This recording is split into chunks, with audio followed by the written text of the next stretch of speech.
নবীজির চাচা মানত, এক আল্লাহকেও মানত, এবং সাথে সাথে নবী মুহাম্মদ সাল্লাল্লাহু আলাইহি সাল্লাম যে আল্লাহর প্রেরিত রাসূল এটা সে মানত, কিন্তু সে মুখে স্বীকার না করার কারণে সে ঈমানদার হতে পারে নাই।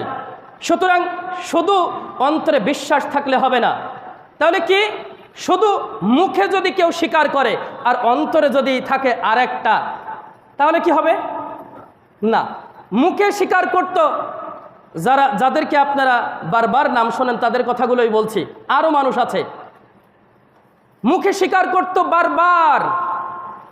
আব্দুল্লাহ ইবনে উবাই মুনাফিক সর্দার, মুনাফিক আব্দুল্লাহ ইবনে উবাই মুখে স্বীকার করত, কিন্তু তার অন্তরে ছিল আরেক।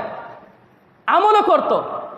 আমল বলতে স্বয়ং নবী মুহাম্মদ সাল্লাল্লাহু আলাইহি সাল্লামের পেছনেই সালাত আদায় করত।